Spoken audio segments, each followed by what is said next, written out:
चला जाए, आइए शुरू किया जाए। लिखिए सवाल, कल की हेडिंग है, अब उसमें सवाल लिखिए। क्या कारण है कि यदि कांच की नली में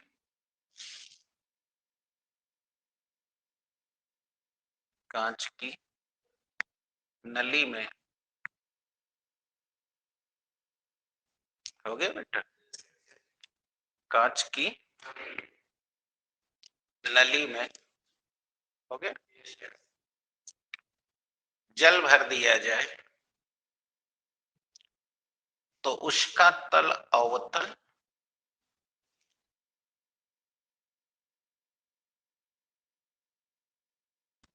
उसका तल और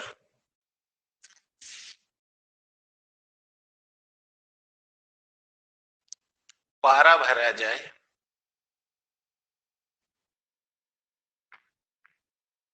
तो उसका तल उत्तल हो जाता है। ठीक,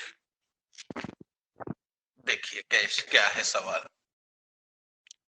ये देखिए, हमने एक कांच की बेलनाकार नली ले लिया, अब उसमें हमने ये देखिए पानी भर दिया, तो इसका तल कैसा बन रहा है? अवतल। ये देखिए अवतल हो गया, इसमें हमने पानी भरा है।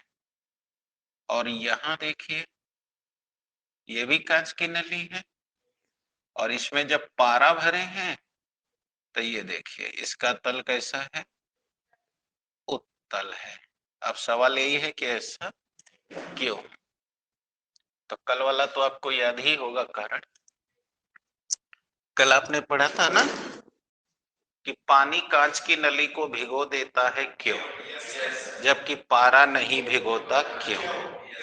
आइए उसका जवाब। ये देखिए कांच की नली है और इसमें हमने पानी भर रखा है, तो देखने रख देने से जब पानी हमने इसमें यहां तक भर दिया है तो देखिए इसका तल अवतल है। ऐसे आप कभी अपना रिफिल निकालिएगा, देखिएगा उसमें स्याही भरा है, वो को ऊपर देखिएगा तो ऐसे अवतल नजर आएगा, है ना? तो सवाल है ऐसा क्यों? तो आइए पकड़िए। आप जैसे ये देख रहे हैं नली, तो इस नली में बताओ पानी इसके भीतर है, और पानी शीर्ष पर बताओ इस नली को चारों ओर से टच कर रहा है ना। तो अगर एक जगह का बात समझ में आ जाए तो चारों ओर का समझ आ जाएगा। आइए यहाँ देखिए, मान लीजिए पानी है, तो बोलो पानी यहाँ कांच की नली को बताइए एडहेसिव फोर्स से चिपका हुआ है, और ये पानी पानी के अणुओं में बताओ ससंजक बल लग रहा है। तो जो अणु यहाँ पर है जो कांच की नली से चिपका है, बताओ उस पर दो बल लग रहे हैं। एक नली आसंजक बल से खींच रही है, अब पानी के उसके जो सहयोगी अणु हैं ससंजक बल से खींच रहे हैं। अब कल का पढ़े थे कि एडहेसिव फोर्स कोहेसिव फोर्स से वेक्टर में पढ़े हुए हो कि अगर एक ही बिंदु पर दो बल लगे तो वह न उधर जाएगा न उधर जाएगा, उनके परिणामी मान। तो बोलो ये वाला बल ज्यादा है बाहर वाला और अंदर वाला, तो जब ये ज्यादा है तो इसका परिणामी मान बताओ ना इधर होगा ना बाहर की ओर होगा। ये देखो इसका रिजल्टेंट वैल्यू आ गया।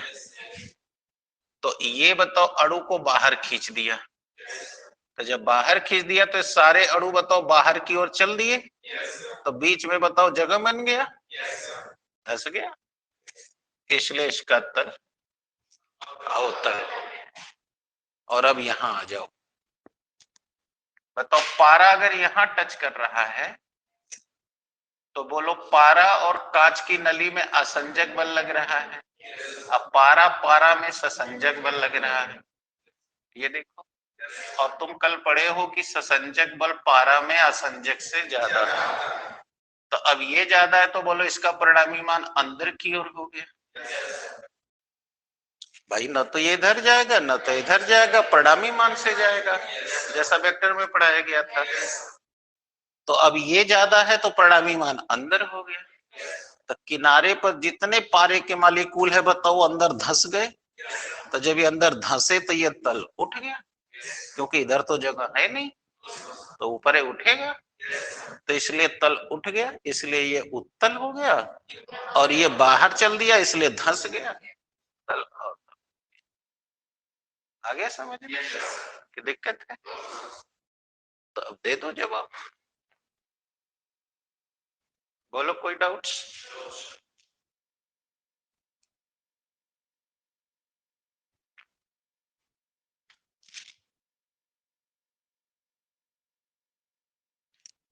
बोले। लिखिए, कांच की नली में जल का तल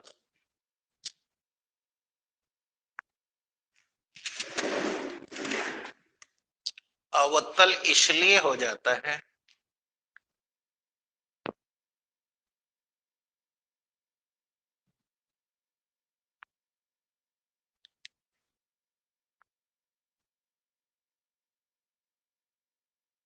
अवतल क्योंकि शीर्ष तल पर जहां पानी कांच की नली को टच करता है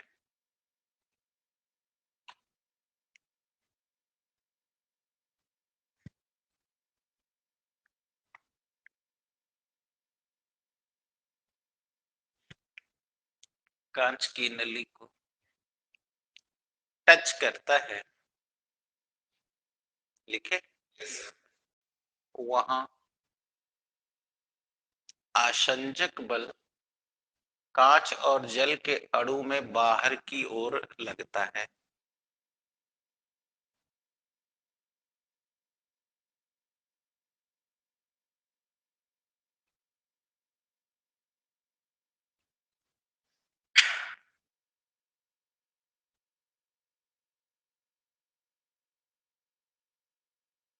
बाहर की ओर, और जहां जल जल के अणु को टच कर रहा है उनके भी ससंजक बल लगता है।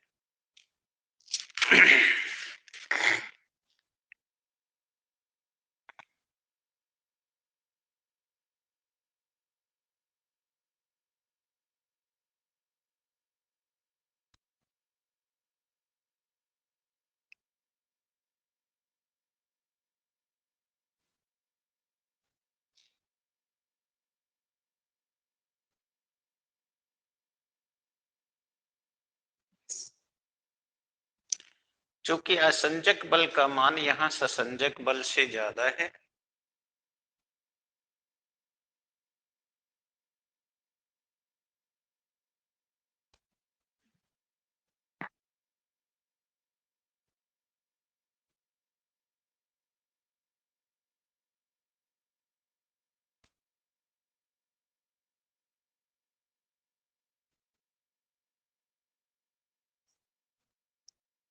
ज्यादा है, इसलिए इनका परिणामी मान बाहर की ओर लगता है।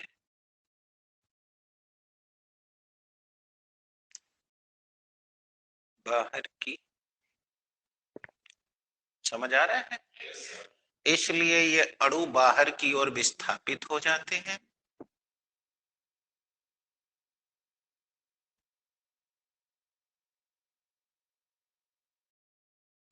जिससे किनारे का तल उठ जाता है और बीच का तल धंस जाता है।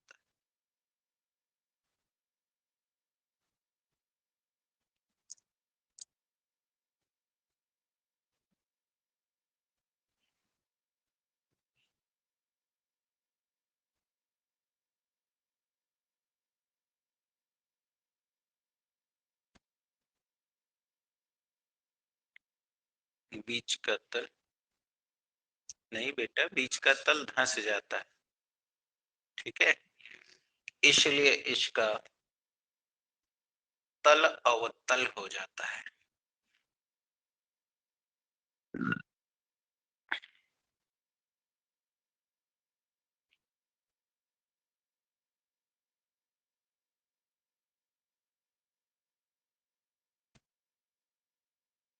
अवतल हो जाता है। अब पारे में चलो, पैराचिट। लेकिन पारे का तल कांच की नली में उत्तल रहता है।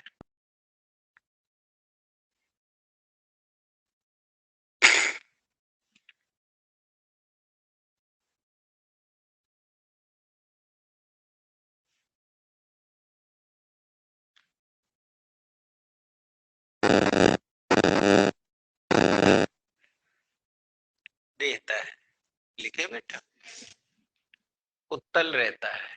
ऐसा इसलिए होता है क्योंकि शीर्ष बिंदु पर जहां पारा कांच की नली को टच करता है,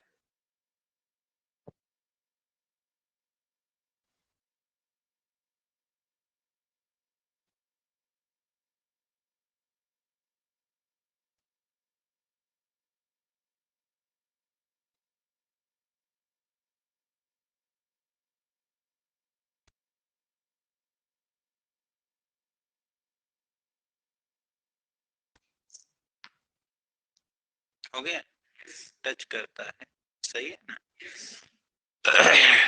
वहां आसंजक बल लगता है।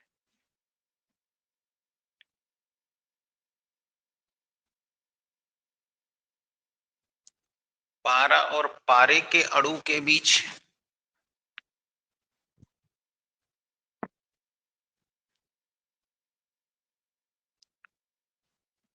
ससंजक बल लगता है।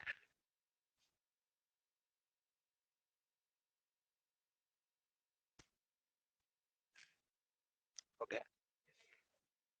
चूंकि ससंजक बल का मान आसंजक बल से यहां ज्यादा है,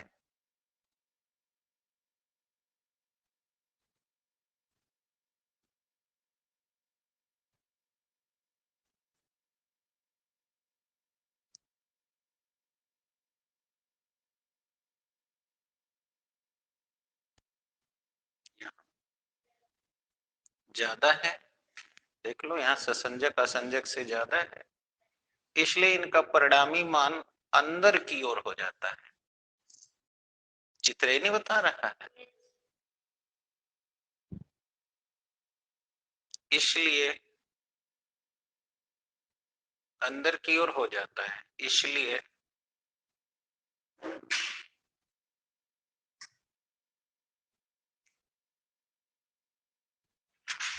लिखे बेटा, इसलिए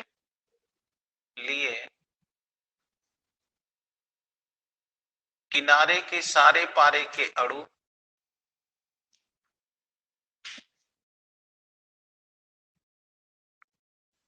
किनारे के सारे पारे के अणु अंदर की ओर विस्थापित हो जाते हैं।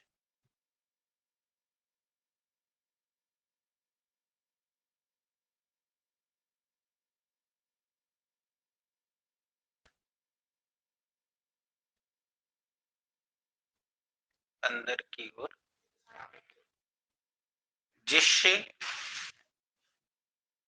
मध्य के अणु ऊपर उठ जाते हैं।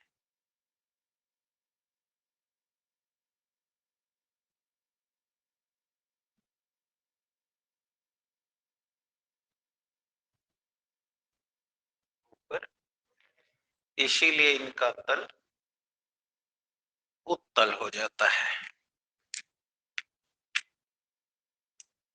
अब चलिए बात करिए स्पर्श कोण की, एंगल ऑफ कांटेक्ट।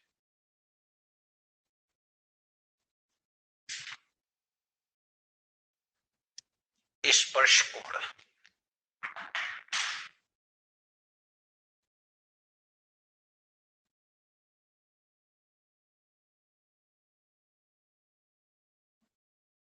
चले। अब देखिए कौन है स्पर्श कोण। बोले इसमें पानी भरा हुआ है, और ये पानी का तल अभी पढ़े हैं अवतल है। तो जहां ये पानी या द्रव, कोई भी द्रव हो, जैसे ये पारा देखिए और ये पानी देखिए, तो दोनों यहाँ स्पर्श कर रहे हैं। तो जहां ये स्पर्श कर रहा है आप उसका नाम बोल दीजिए स्पर्श बिंदु, और उस स्पर्श बिंदु से तल पर स्पर्श रेखा खींच दीजिए।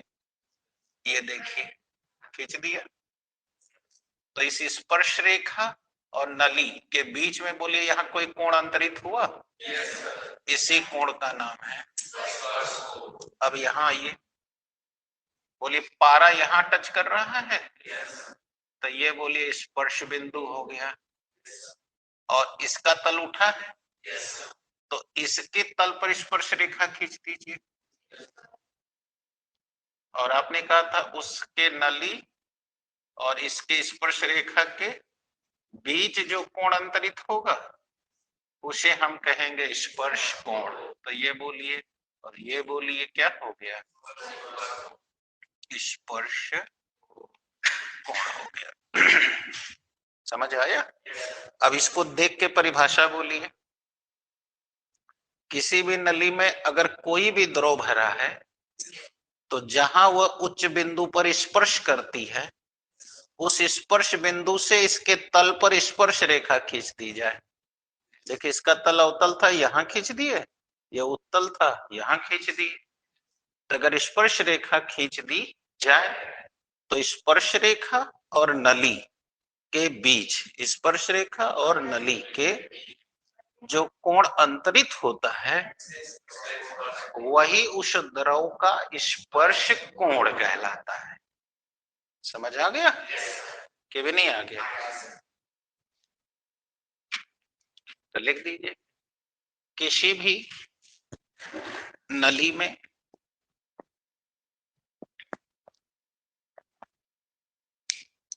यदि कोई भी द्रव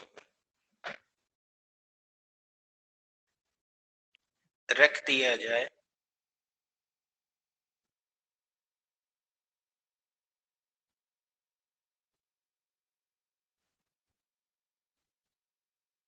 रख दिया तो उच्चतम तल पर जहां वह द्रव नली को स्पर्श करता है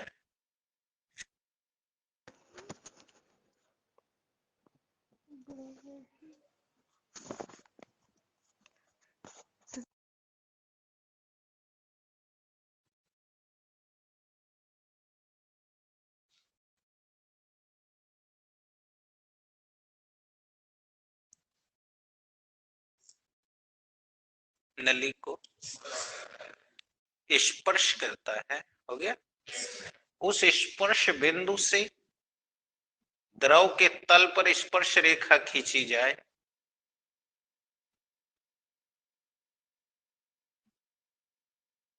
स्पर्श रेखा खींची जाए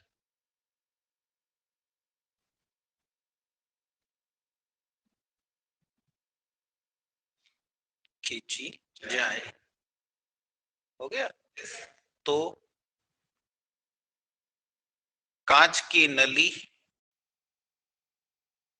व स्पर्श रेखा के बीच, है ना, जो कोण अंतरित होता है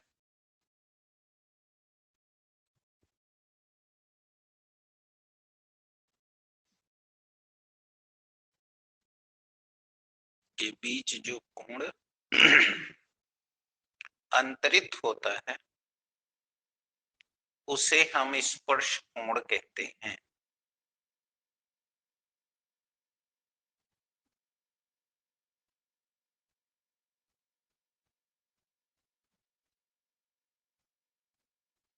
क्या कहते हैं? स्पर्श कोण कहते हैं, यानी एंगल ऑफ कांटेक्ट कहते हैं। बताइए ठीक बात है? उसे हम एंगल ऑफ कांटेक्ट कहते हैं, यानी कि स्पर्श कोण कहते हैं। फिर से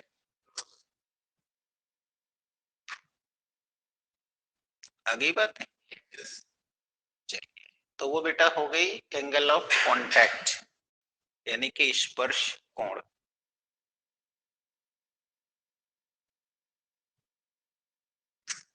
कोई प्रॉब्लम? चलिए अब देखो, तो अब ये स्पर्श कोण कितने अंश का बनेगा और कैसा होगा, अब ये तुम्हें कंपटीशन के लिए ध्यान रखना है और न्यूमेरिकल के लिए।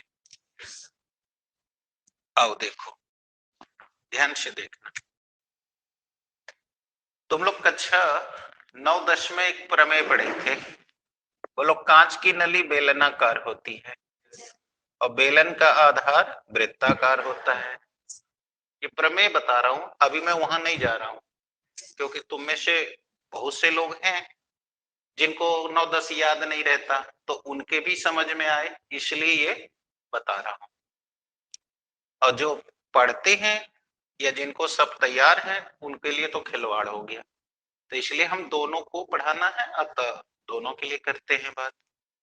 तो देखो, इसका बेलनाकार नली है और आप देखते हो कि इसका आधार वृत्ताकार है, और ये अगर वृत्त का केंद्र है तो बताओ, जहां परिधि के बिंदु को केंद्र से मिला दें तो उसे त्रिज्या कहा जाता है। और अगर यहां देखें तो इसको स्पर्श करते हुए रेखा खींच दें तो ये स्पर्श रेखा होती है। तो तुम कक्षा 9-10 में प्रमेय पढ़े हो कि किसी भी वृत्त पर खींची गई स्पर्श रेखा पर वृत्त की त्रिज्या लंब होती है, यानी कि यह 90 डिग्री बनाती है। अब तुम शायद समझ जाओगे यहाँ पे। बताओ, अगर ये तल अवतल है तो ये केंद्र है, तो हाइट 90 अंश हो गया, तो है तना 90 अंश होता, ये बोलो 90 से कम है ना, तो ये कोण बताओ 90 से कम होगा। तो जो कोण 90 से कम हो, बोलो उसे हम न्यून कोण यानी एक्यूट एंगल कहते हैं। और यहाँ आओ, बोलो ये 90 होता, तो अब यहाँ देखो ये 90 से ज्यादा है ना, तो ये बोलो अधिक कोण है। ये कौन है? यानी ऑब्ट्यूज एंगल है।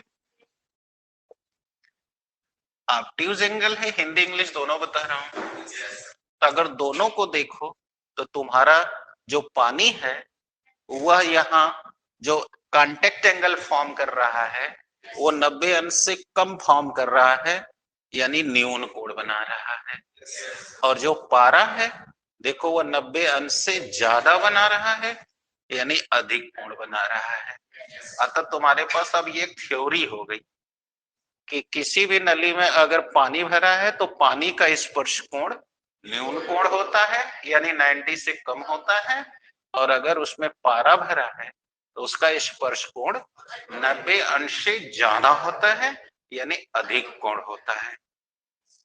ये कॉन्सेप्ट हो गया। कैसे? जो जैसे मैंने समझाया वैसे आप भी समझा दोगे कि सर वृत्त, ये जो नली है उसका आधार वृत्ताकार है और केंद्र से परिधि को मिलाने वाली रेखा जो यहाँ दिखा रहा हूं वो त्रिज्या है, और त्रिज्या पर कोई स्पर्श रेखा यानी स्पर्श रेखा खींच दी जाए तो स्पर्श रेखा पर केंद्र से मिलाने वाली स्पर्श बिंदु को रेखा त्रिज्या कही जाती है, और त्रिज्या स्पर्श रेखा पे लंब होती है। तो चूंकि ये वाला एंगल 90 से कम है इसलिए एक्यूट एंगल है, न्यून कोण है, और ये वाला 90 से ज्यादा है इसलिए ये अधिक कोण है, यानी ऑब्ट्यूज एंगल है। अब सवाल उठेगा, पहले ये तो थ्योरी में क्लियर हो गया, आई बात या फिर से बताएं? दूसरी बात, पानी का स्पर्श कोण होता है 0 डिग्री और पारे का स्पर्श कोण होता है 135 अंश। देख लो 90 से ज्यादा है 135। तो अगर कोई सवाल में पारा दिया है और वहां स्पर्श कोण नहीं दिया है तो तुम्हारे पॉकेट में स्पर्श कोण रहना चाहिए। उसी तरह पानी का सवाल है, स्पर्श कोण नहीं दिया है तो ये भी तुम्हारे जेब में रहना चाहिए, और दिया है तो अति उत्तम है। तो अब इस कॉन्सेप्ट से बात समझ में आ गई। तो पानी का स्पर्श कोण हमेशा न्यून कोण और 0 डिग्री रहता है, और पारे का स्पर्श कोण हमेशा अधिक कोण 135 डिग्री रहता है। अब आ गई कोई तकलीफ? ये कंपटीशन के लिए तुम्हें याद रखना चाहिए।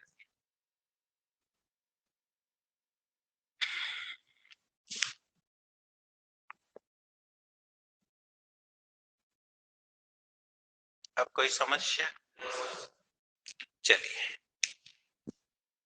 अब आप ये बात समझ गए हैं तो अब आप हमसे एक सवाल पूछ सकते हैं कि सर हम तालाब में पानी देखते हैं तो वो एकदम समतल दिखता है, और अभी आप कह रहे थे कि इसमें रिफिल में, तो आप अपनी रिफिल को देखे ही होंगे, अवतल मिला होगा, और जो नहीं देख पाए हैं वो आके यहाँ देख सकते हैं। ये बॉटल है और इस बॉटल में देखिए पानी है और आप देख सकते हैं अवतल बन रहा है। लेकिन अगर यही पानी खूब बड़े पात्र में ले लें तब देखिएगा, तब नहीं दिखेगा। तो कल मैंने इसका उल्लेख किया था पृष्ठ तनाव वाले में कि जब बूंदें छोटी रहती हैं तो तनाव ज्यादा रहता है। कैसे? कल का ये सूत्र याद करिए, T proportional to del W and inversely proportional to del A। तो जब इसका बूंद छोटी है तो कम जगह घिर रही है, तो एरिया कम है तो तनाव ज्यादा है, इसीलिए वो बूंद उठ जाती है। देखिएगा, और वही जब बूंद ज्यादा हो जाए तो देखिएगा वो फैल जाएगी। फैलते ही बोलो क्षेत्रफल बढ़ गया तो पृष्ठ तनाव कम हो गया। कम हो जाने से वो चपटी हो जाएगी और तब आपको एकदम समतल दिखेगी। आ गई? तो इसीलिए हम लोग कहते हैं 0 डिग्री। इसलिए अब तालाब के पानी को दूर से देखो, आपको एकदम समतल दिखाई देगी, और वही छोटा सा एरिया में कर दो अवतल हो जाएगी, जैसे मैंने दिखाया। आ गया? तो इस वजह से इसका जवाब यहां से दे देना है। Any doubt? चल बेटा, बाकी तो कल कारण कुल सुनाई चुके हैं कि गर्मा भोजन, गरम गरम भोजन स्वादिष्ट क्यों लगता है, और भी कारण, कागज जलाने पर ईंट क्यों जाता है, ये सब आपको कल का सुना चुके हैं। अब आगे बढ़े।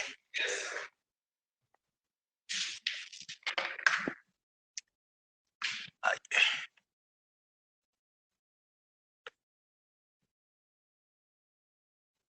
अब हम आपको कैपिलरी फोर्स बताने जा रहे हैं, यानी केशिका तो क्या होता है।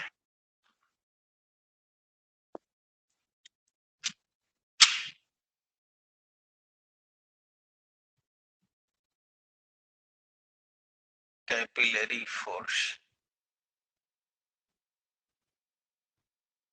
केशिका तो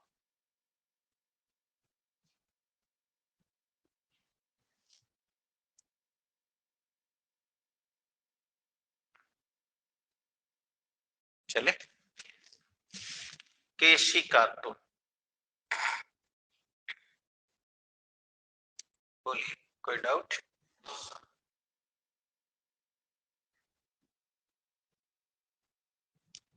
हाँ, देख लो कोई प्रश्न। केशिका तो 80 के हो जाएगा तो बंद कर दे। चले बेटा, केशिकात्व को समझने के लिए चलिए एक प्रैक्टिकल आपको दिखा देते हैं, और उस प्रैक्टिकल से निकाल के अपने पास रख लो और देखना कितना ये चलता है ना, घर पे भी यूज करते रहना। चला जाए बेटा, बोलो तैयार हो? चलो एक प्रैक्टिकल करो, और उस प्रैक्टिकल को जब तुम समझ जाओगे तो हम यहाँ तुम्हें समझा लेंगे।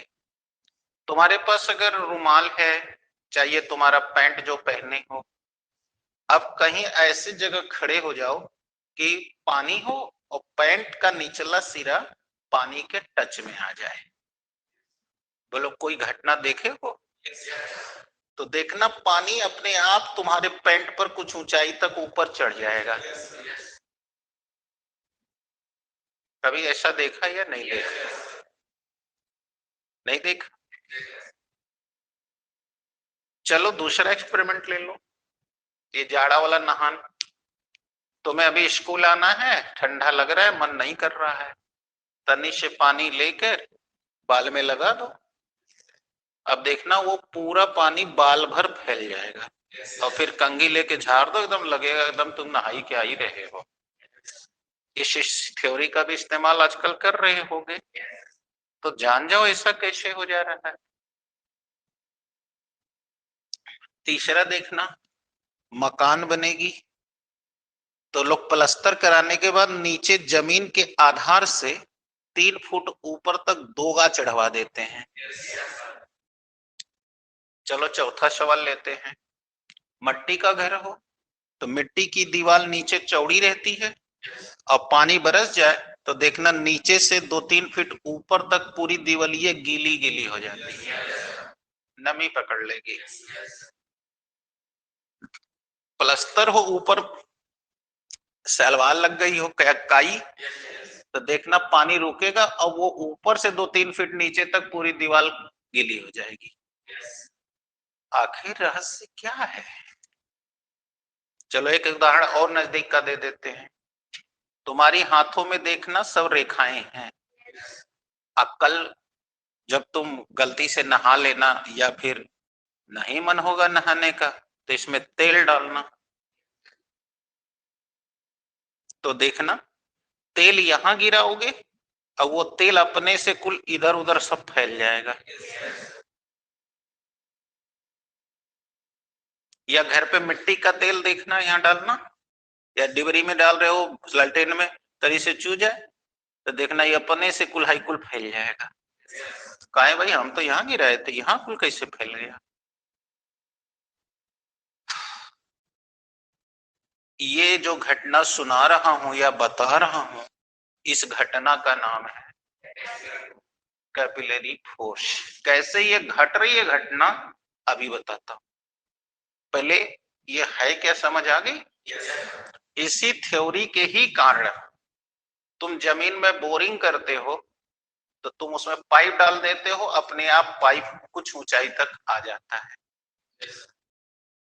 और यही पाइप बोरिंग वाली देख लेना, अगर तुम कहीं नदी के किनारे उनारे हो या नदी के किनारे किसी की बोरिंग वोरिंग हो, हैंड पाइप लगा हो, तो देखना नदी में पानी लेवल उठ जाए तो ओकरे हैंड पाइप में से या बोरिंग में से अपना ही से पानी निकलने लगता बिना पंपिंग सेट के, बिना पंपिंग सेट के। इसी थ्योरी से तुम पहाड़ पे जाते हो, पहाड़ पे देखना हम मैदानी भाग में रहते हैं, जब तक मशीन नहीं लगाएंगे तब ले पानी ऊपर ही भी नहीं करेगा। अब पहाड़ पे चले जाना, देखना अपने से ऊपर ले जल सोता गिर रहा है, वहां कोनो पंपिंग सेट नहीं लगी हुई है। राजदारी देवदारी जाते होगे तो पहले में देखना जमसोती है, वो जो सड़किया किनारे में लोग उतर के पानी पीते हैं, अपने आप पानी निकलता रहता है। अब सोचो तो पहाड़ तो ऊंचा है, वहां कैसे पानी आ रहा है? हम मैदानी भाग में एकदम नीचे हैं, हमको जब ले पंपिंग सेट ना लगाए पनिया नहीं निकलेगा। तो आज इन सब रहस्यों से पर्दा उठने जा रहा है।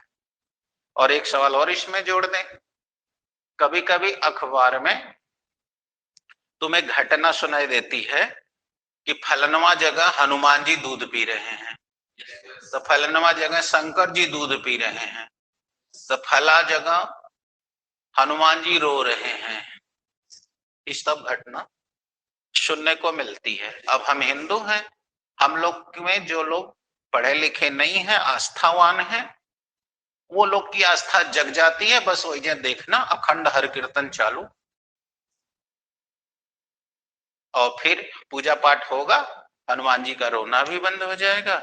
और भी होगा तो देखना दूध बेचने वाले जब दूध नहीं बिकता तो ये बुद्धि लगा देते हैं कि हो फलनवा मंदिर में हनुमान जी दूध पी रहे हैं, शंकर जी गणेश जी दूध पी रहे हैं, हम अब चलो गणेश जी को दूध पिया दें बिना मेहनत के। क्योंकि ये सारी घटना कैपिलरी फोर्स की है।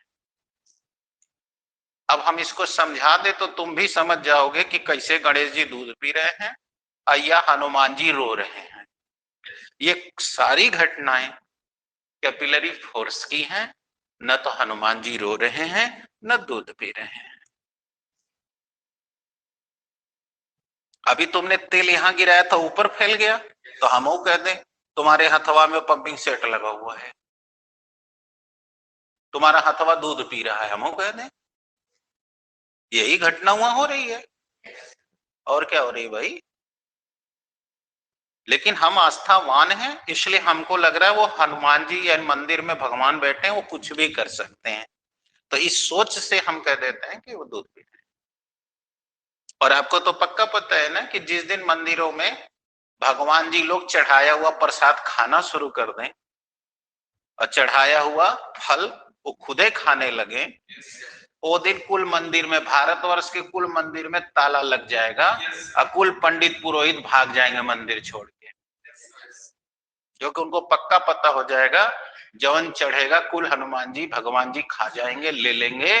तो हम यहाँ बैठ के क्या करेंगे, भागो चलो कोनो दूसर काम करें। क्योंकि आप जो चढ़ा के आते हैं वो हनुमान जी या भगवान जी निकल के नहीं आते, वो पंडित जी के घरे जाता है और पंडित जी को बिना मेहनत के भोजन मिलता है और आड़ लिया जाता है भगवान जी का। तो जौने दिन सारे मंदिर मस्जिद से कबर तोड़ करके ओमन ले जितना बैठे हुए जिन दीननाथ देवता कुल भगवान जी जो कुछ भी जिसको कहा जाए, वो निकल निकल खाना शुरू कर दें, बस कुल मंदिर मस्जिद में क्यों नहीं चढ़ाने जाएगा। सब चढ़ाने इसलिए जाता है, सबको पता है कुछ नहीं होगा इसलिए चढ़ाता है।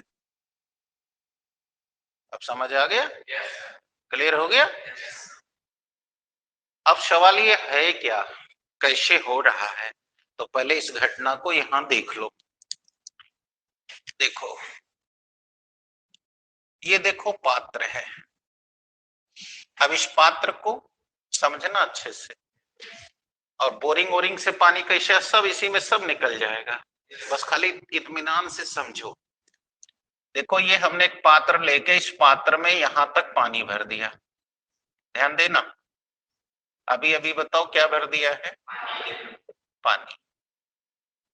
अब तुम बताओ इसमें हम एक नली खड़ा कर दिए, एक पतली सी नली खड़ा कर दिया है।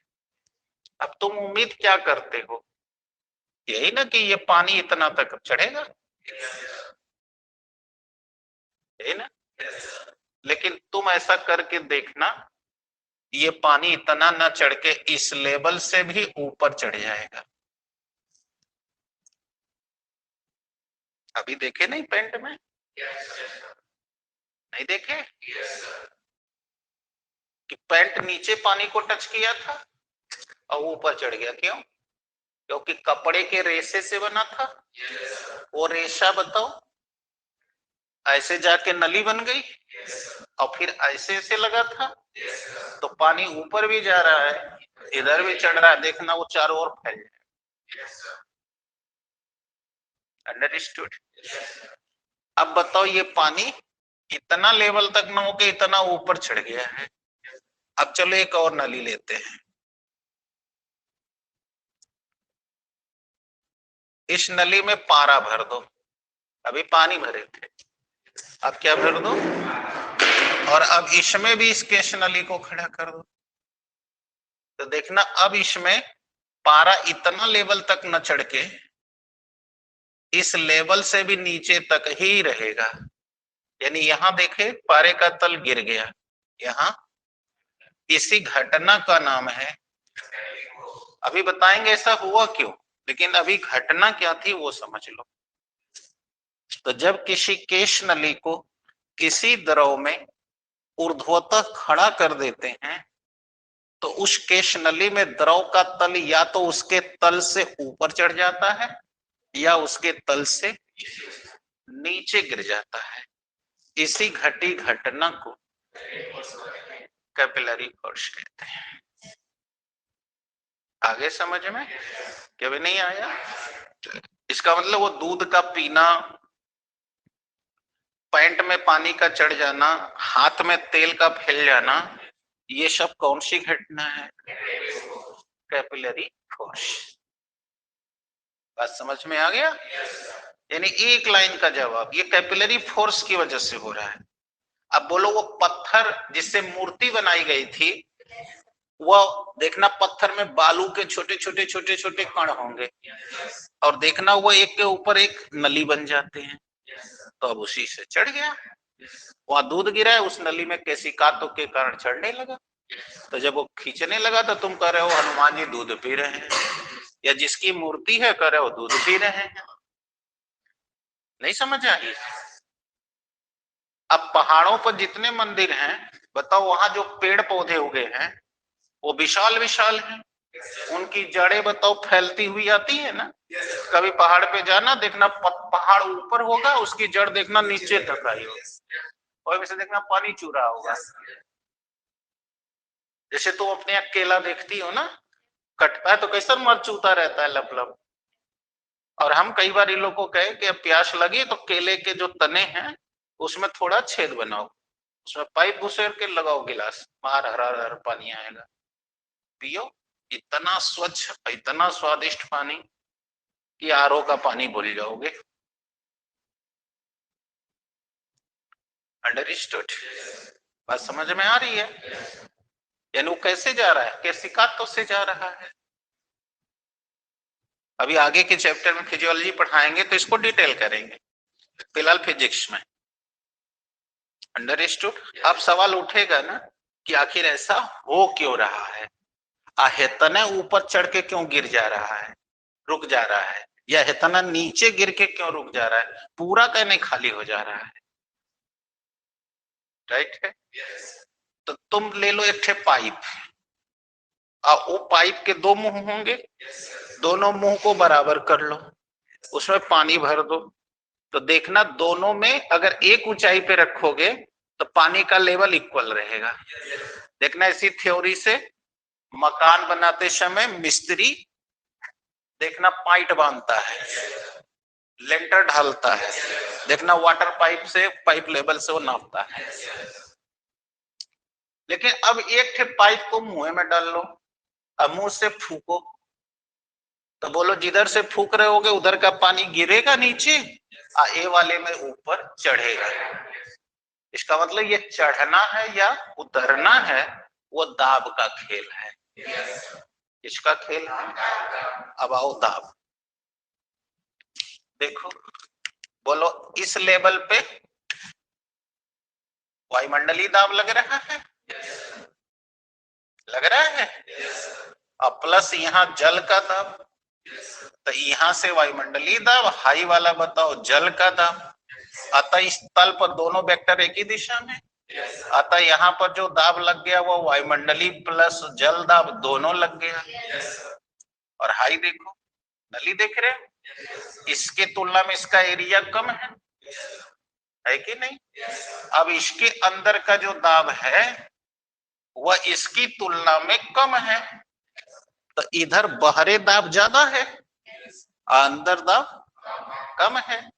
तो बोलो ये पानी कहाँ चढ़ेगा? कब तक?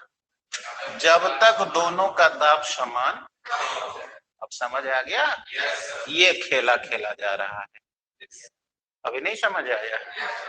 तो जैसे ही दाब बराबर हो जाएगा बस ये चढ़ना बंद हो जाएगा, यानी ये तब तक चढ़ेगा जब तक कि दाब बराबर। अब तुम लोग कक्षा 9 में 10 में थे तो पढ़े थे द्रव का दाब बराबर P बराबर HDG।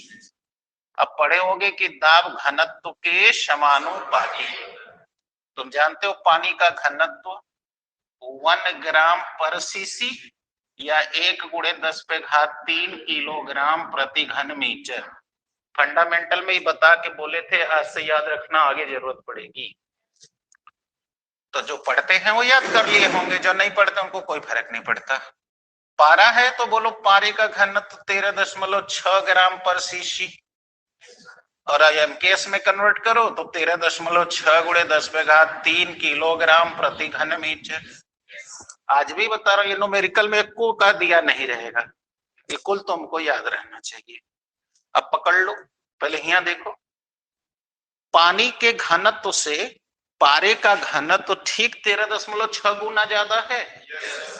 तो तुम यहाँ पढ़ रहे हो कि दाब घनत्व के समानुपाती, तो बोलो पानी के घनत्व से पारा का घनत्व ज्यादा है, तो पारा जिसमें होगा बोलो उसका दाब ज्यादा रहेगा। अब समझ गए यहाँ क्या हो रहा है? यानी यहाँ केश नली के अंदर का जो दाब है वह पारे वाला, वह देख रहे हो, वह क्या है, हाई जो वायुमंडलीय दाब डाला जा रहा है उससे ज्यादा है। तो जब ज्यादा है तो बोलो ये नीचे गिरेगा। अब कब तक? ज्यादा ना। और यहाँ क्या हुआ था, बाहर वाला अंदर वाले से ज्यादा था, इसलिए बाहर वाला दबा दिया, अंदर वाला चढ़ रहा है, तब तक चढ़ेगा जब तक बराबर। यहाँ अंदर वाला दाब बाहर से ज्यादा है तो इसलिए अंदर वाला दाब दिया, बाहर वाला निकल रहा है, अतः यह तब तक गिरेगा जब तक बराबर। यानी ये सारा खेला जो इसे केशिकात्व या कैपिलरी फोर्स कहा जा रहा है, वह खेल उस नली के अंदर के दाब और नली के बाहर के दाब पर डिपेंड कर रहा है। तो जब अंदर का दाब कम और बाहर का दाब, तब केश नली में द्रव चढ़ेगा, और जब अंदर का दाब ज्यादा और बाहर का दाब कम, तो केश नली का द्रव का तल गिरेगा। यानी ये गिरना और उठना अंदर और बाहर के दाबांतर की वजह से हो रहा है। आगे समझ में? तो अब तुमसे पूछा जाए कि ये कैपिलरी फोर्स कहां से आता है, तो हम कहेंगे सर केश नली और बाहर के दाब के अंतर की वजह से आता है। जब बाहर का दाब अधिक अंदर का कम तो तल ऊपर चढ़ता है, और जब अब आ जाओ पहाड़ और जमीन का। बोलो हम मैदानी भाग में हैं, तो बोलो हमारे यहाँ से पहाड़ की ऊंचाई ज्यादा है। अब इस सूत्र को देख लो, दाब गहराई के समानु, तो मैदानी भाग में दाब ज्यादा है, राइट। और अब यहां देखो, तो इसलिए दाब ज्यादा होने से, और इधर का देख लो, ये पानी कहां चला गया, नीचे। इसलिए अब हम इस पर संक्शन प्रेशर देके जब तक दाब बढ़ाएंगे नहीं तब तक ये ऊपर नहीं आएगा। और अब चलो मैदानी भाग में, अरे पहाड़ पे, बोलो पहाड़ ऊंचाई पे होता है, तो बताओ यहाँ का वायुमंडलीय दाब कम है और नीचे का बोलो ज्यादा है, तो अब ये बताओ दाब देगा। तो देखो ये पानी जमीन में का कहां पहुंच गया, पहाड़ पर, और अब देखो अपने से गिर रहा है। नहीं समझ में आया? देख रहे हो, जब तुम पहाड़ पे जा रहे हो तो ऊंचाई कम होती जा रही है, वायुमंडलीय दाब घट रहा है और जमीन का बढ़ रहा है, तो ये दाब डाल दिया, ये क्या कर रहा है, ऊपर जा रहा है। इसलिए वहां पहाड़ी भागों में वाटर लेवल ऊंचाई पे है, इसलिए वहां से जहां पर है, अब वहां पर ऐसे सब नली, सब जानते हो वहां पत्थर है, चट्टाने हैं उनके, तो उसके बीच बीच में सब केश नली के कारण सुराख बन जाती है, और उस सुराख से पानी अब वो अपने आप निकलता रहता है, और ग्रेविटी के कारण वो नीचे खींचता रहता है, इसलिए वो पानी निकलकर जमीनी यानी मैदानी भाग की ओर भागता रहता है। तो क्या कहते हैं, यहाँ सोती है, यहाँ स्रोत है, यहाँ से पानी निकल रहा है, तो यहाँ प्रपात है, तो यहाँ झरना है, ये उस पर डिपेंड करता है कितनी तेज निकल रहा है। तो जितनी तेज निकल रहा है कहते यहाँ जल प्रपात है, अब वो नीचे गिरेगा तो गड्ढा बना देगा, तो पानी बहेगा तो वहां झील बन जाएगी, झरना हो जाएगा। चारों ओर से पहाड़ से घिरा होगा तो वो बड़ी सी झील हो जाएगी, बंधा हो जाएगा, फिर हम उसमें बांध बना के नहर निकाल लेंगे, फिर मैदानी भाग की ओर ले जाएंगे। ये सब खेल चल रहा है। अब समझ आ गया कि अभी नहीं आया? अब कोई दिक्कत? तो अब ये सब समझ क्लियर हो गया आप लोगों को? यानी ये जो यहाँ हो रहा है चढ़ना या गिरना, वह दाबांतर के कारण। आगे अब कोई डाउट्स? हाँ ऑनलाइन बच्चों बताओ, कोई दिक्कत है? समझ गए ये सब खेल कैसे हो रहा है?